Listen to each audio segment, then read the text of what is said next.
Hi there, this is Koiro with another video, and now this is a topic I have been thinking about for a long time, and actually I've done some preparation, I've taken on some obligations, and it's a machine I have not covered before on this channel, and it's the C128. And a lot can be said of that machine, of course. Some say it was a success, and of course it was. It sold many more units than many of the other home computers at the time being, but of course it was too little too late, and maybe the wrong medicine. And it's also the 3-in-1 concept.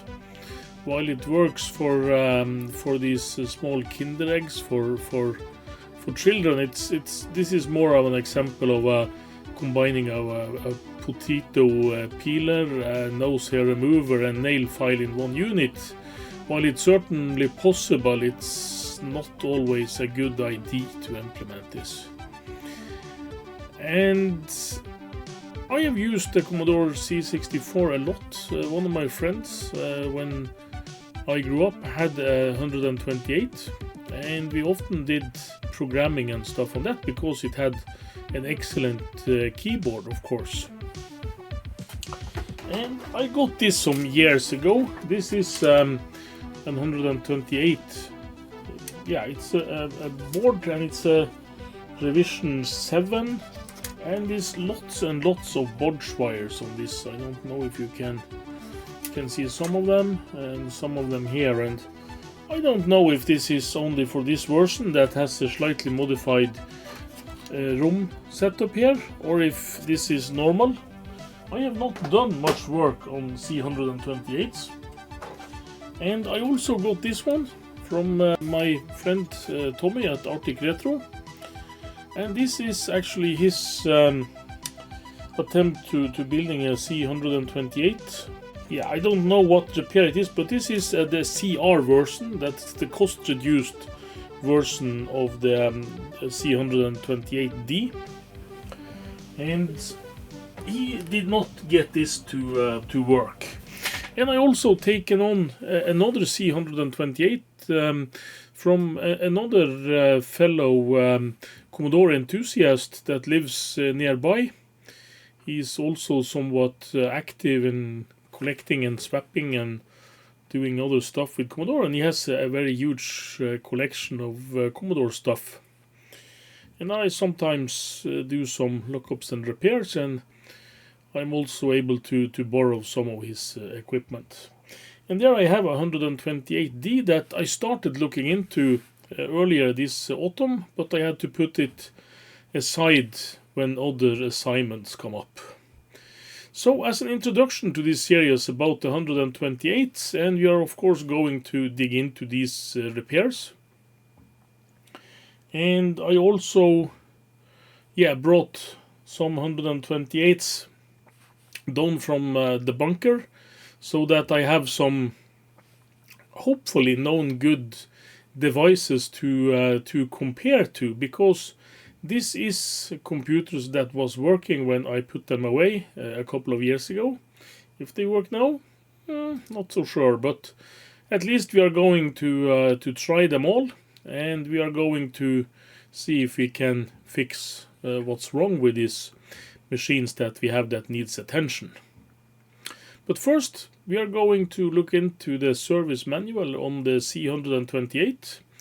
And this is actually one of the first manuals that I've seen that covers something that is not preliminary by Commodore. And that is probably why this manual is from 1987. So that is almost at the time that Commodore 128 was discontinued.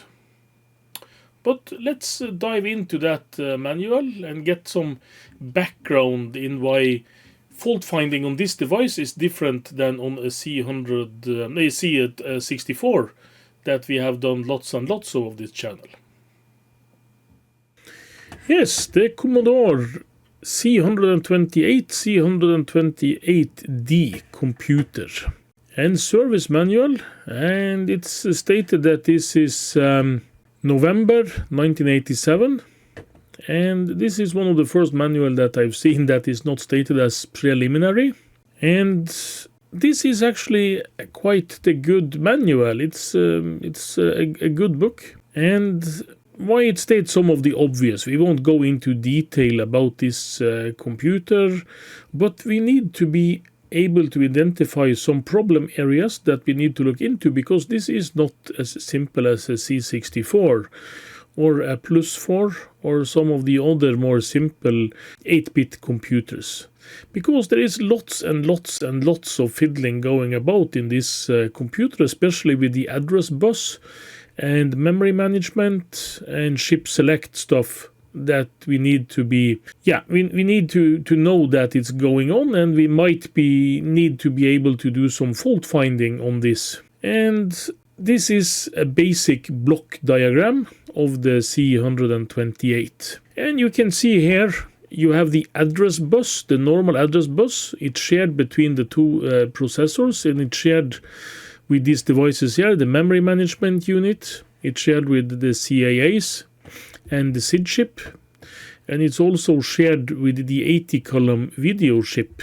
And of course, as in the C64, it's also shared by the ROM chips. But there is one ROM chip that has its own address bus, and that is the character ROM up here.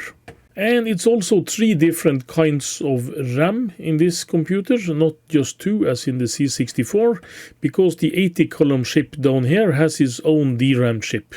So that's something we need to be able to identify. And you have the address bus, you have the shared address bus that is buffered version of this bus. And you also have the same bus here. It's called the translated shared address bus, but in principle it's no difference between these two. And also this address bus is connected to the MMU together with the other address bus. And you have here a multiplexed address bus that is going into the VIC chip, and that passes some MUX circuits, or multiplexing circuit, out here before it goes into the address bus. And it's this address bus that goes to the expansion bus, and that also goes to the DRAM chips for the C64. And this is probably something that looks a lot like what it does in a C64, because the CAS and RAS address is multiplexed into the DRAM. And after the MMU unit, you have the PLA unit that also plays a central role with all the chip selects. And of course, to make matters more complicated, you have more chip select than the PLA. You also have this multiplexed into the IO chip selects, and this is probably the ones over here. Yeah, we won't go very much more into detail on this diagram, but we need to be aware of the address buses, where they go, the data buses, what is communicating at the address and data bus at what time. And we also need to identify if things starts, the reset sequence, and so on. We need to be able to see the chip selects for all the ROM chips. And you have the 5 ROM chips down here, and you also have the character ROM up here. So there's a lot going on this machine. And of course you also have the keyboard is handled differently. You have the normal C64 keyboard that is handled by the CIA1, as is in the 64. You have the Alpha keylock that is handled by a EO port on the CPU. And you have some of the more advanced 128 keys is actually handled by the VIC chip. So they have spread this all over the place. And it's written a lot here about how the address buses and stuff works. I won't go into detail into this, but what is important to notice here is that there is some address translation, and that is because the memory map of a Z80 CPU and 6502 based CPU is totally different. You can see this in my Christmas calendar series episode 23, where I handle what's 0 page and memory addresses that need to get 6502 up and running. And the 0 page always needs to be the 0 page because stuff is stored there and the stack is stored there.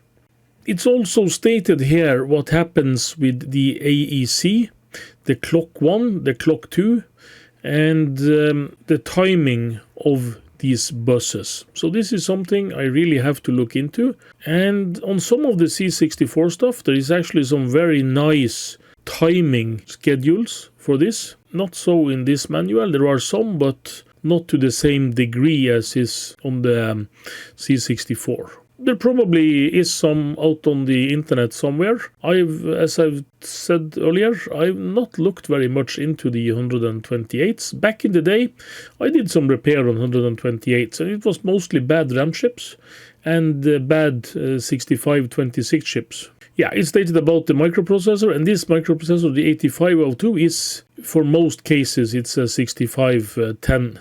It has the I/O ports to run the cassette interface, and it has some trickery to do 2 MHz cycles, not just 1 MHz with synchronous up and falling and rising edges as the 6510. The Z80, we won't go into detail on this either. There are some stuff here from the Z80 datasheet. Z80 is not my favorite microprocessor. I've covered it in some of my videos, and I actually got it up and running, and it's not very complicated. But what's important here is that we need to take care of this so that the Z80 only can have the bus during the AAC low and so on, so that the 3-state buffer and so on must work as it should. That is what we need to care about with the Z80. And also it is so that the Z80 is the CPU that actually starts up everything else on the 128. When they got stuck in constructing this, they actually used the Z80 as the gatekeeper and the janitor to clean everything up before the system starts. So the Z80 needs to start before it leaves the bus over to the 6502 kind of chip. And that is because you need to set stuff to handle the 0 page and the startup vectors and so on. Yeah, memory architecture for the Z80, no, this is for the whole system actually. Yeah, you have the 2 banks of RAM, you have the ROM, and that is basically the same as in the C64, is only more of it. So here you can see the 64 memory map is if you combine this with the bank 0. And yeah, language card, extension card, external ROMs. I don't know if this is just accessible to the cartridge port or not. Probably is, since it's stated from the 8000 as it is on the C64. Yeah, memory architecture of the C128 and C64. The MMU and IO memory organization. Yeah, here you stated in the C64 it actually is that the SID has a mirror up on D800 because the address translation is a bit poor. So they have actually done a more throughout memory decoding on the C128 and taken away some of the mirrors from the SID chip and have those as MMU and video chip related stuff. Yeah, ROM. They have a lot of these. I do wonder, 2328 and 23256s. I did see in my loose board that there was some window EEPROMs. I wonder if they have just tried to change or if there is some difference. Yeah, the static RAMs for video memory, the dynamic RAMs. There are 2 banks of 4164s as it is in the original C64. There is 1 bank of this, but it's 2 banks of this in the C128. And why they didn't bother to change this to more updated memory and use 4 64s with 4 bits, I don't know. And this is the video memory for the 80 column chip. And here it summons what the memory management unit does. And this I probably have to go some more in depth in this. I have not read very much about the techniques used in this. But I do have to look into some of the timings on this. And this is what I really would like to see here, is that you have some timing diagrams for when what is active and not on this memory management unit. And you can also see that it actually has some of the roles from the old PLA on the C64, the game and XROM and stuff that you that you have on the cartridge port. Yeah, and the PLA, I don't know much about this either, but it's quite the big chip. It's a 48-pin chip, it seems. Yeah, the 8701 clock generator is an old friend of ours from back in the C64 video interface. This is totally the same. This is the RGB that is only connected to the 8563 80-column chip. It's almost standard CGA. Yeah, more about the video interface chip. We don't care much about that. The SID chip is the same good old one, so that we don't care about. Floppy disk drive. And this is, I don't know if this is included because of the CR motherboard actually has the floppy drive electronics built in. It probably is. Yeah, and the user port, the keyboard mapping.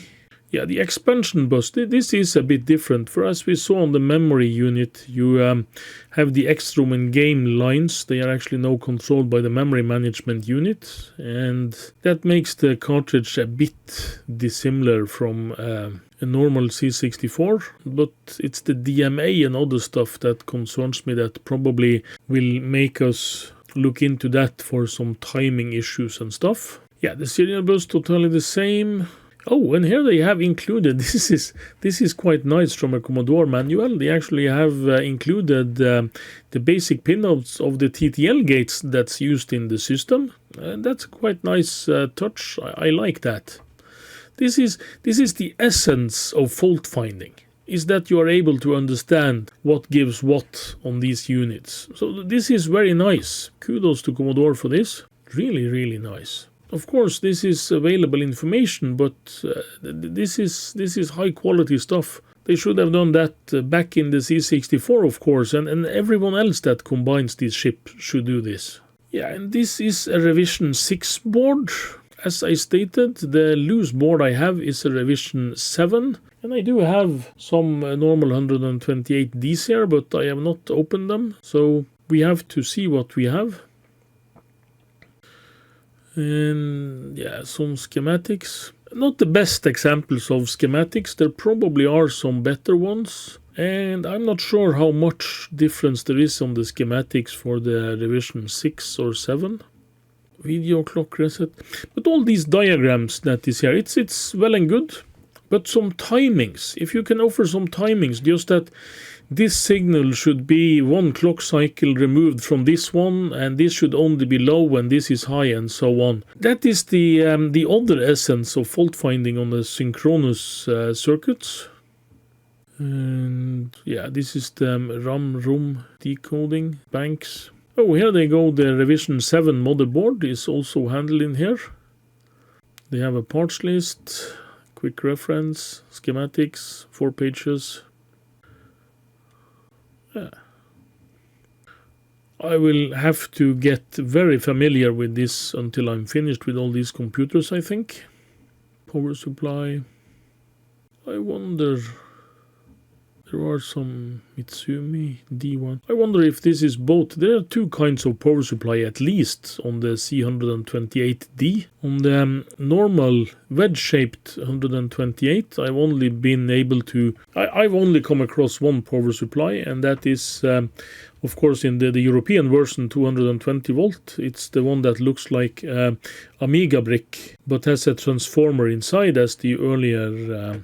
Amiga bricks, of course, also had. Yeah, and this is the cost-reduced version. But this is the board that I got from Arctic Retro. This is actually the CR, or DCR, that is called here, 128D. Cost-reduced CR. And this is the one with the drive logic for the 51571 on the board.